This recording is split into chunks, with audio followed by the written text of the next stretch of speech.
Assalamualaikum warahmatullahi wabarakatuh. Para pemirsa kaum muslimin rahimakumullah.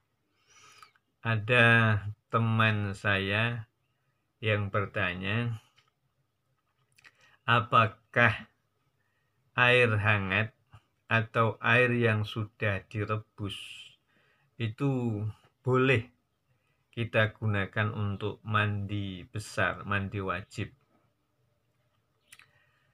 Untuk menjawab pertanyaan ini secara jelas, maka kita harus menengok kembali pengertian air suci mensucikan. Apa itu air suci dan mensucikan? Atau yang disebut dengan air mutlak. Air mutlak ini sumbernya ini dari tujuh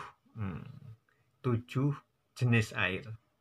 Atau air mutlak itu terdiri dari 7 jenis air.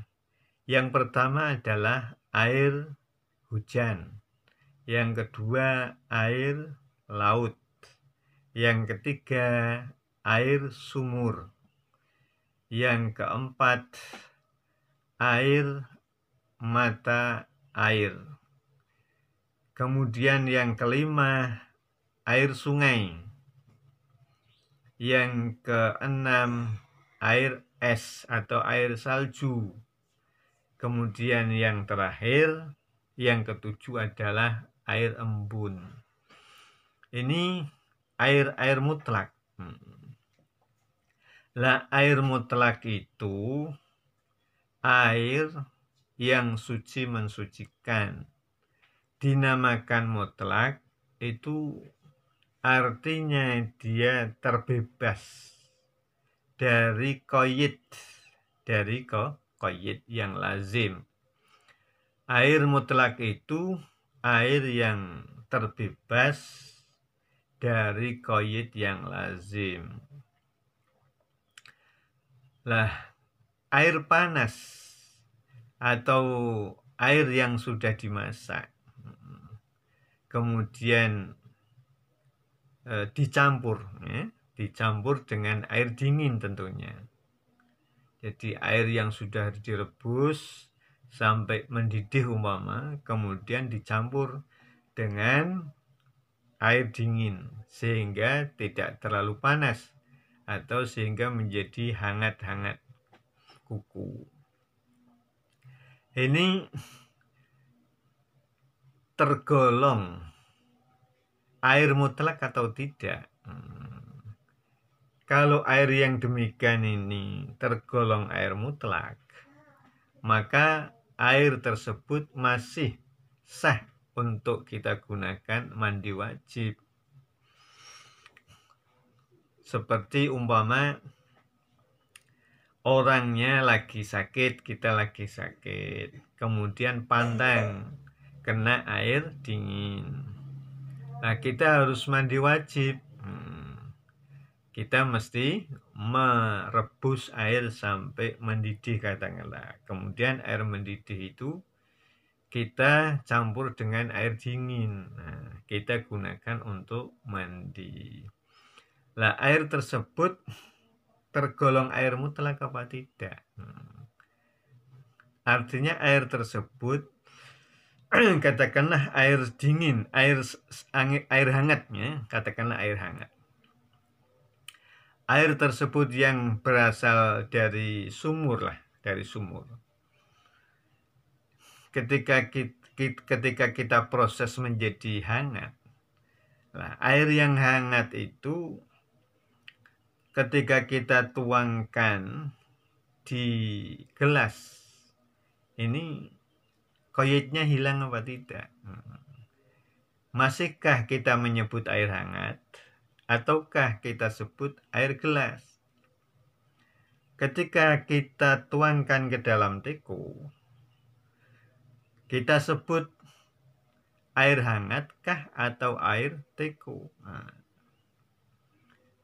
Kemudian ketika kita tuangkan ke dalam ember,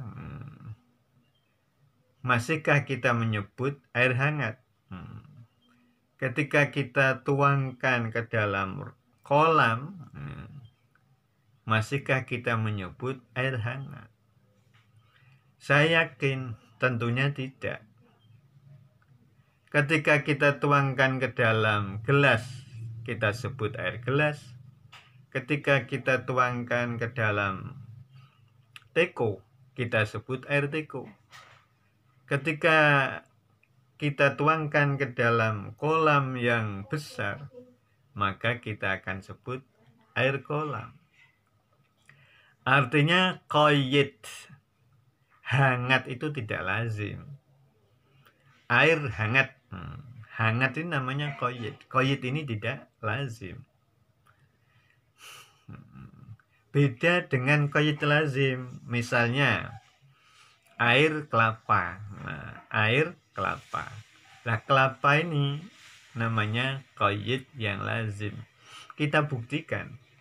Ketika air kelapa itu kita tuangkan ke dalam gelas, maka air tersebut tetap akan kita sebut air kelapa, tidak air gelas.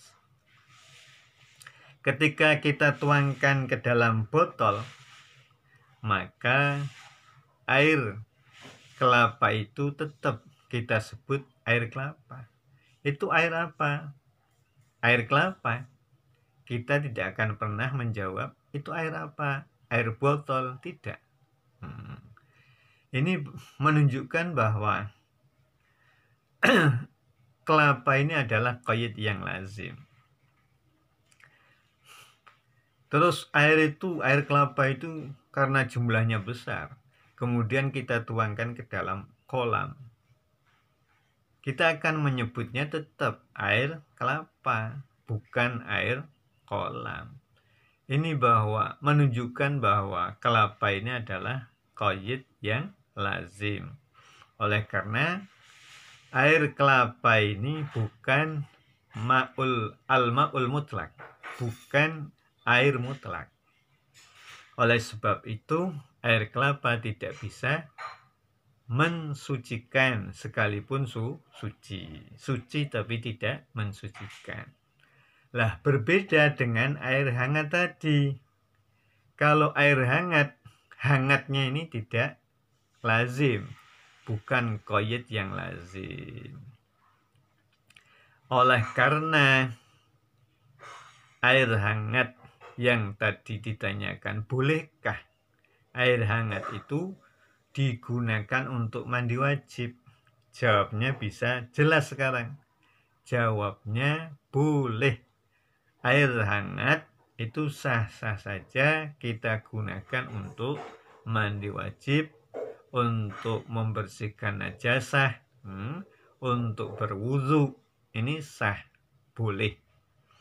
Yaitu sama seperti kita mandi besar atau mandi wajib, atau kita berwudu di sumber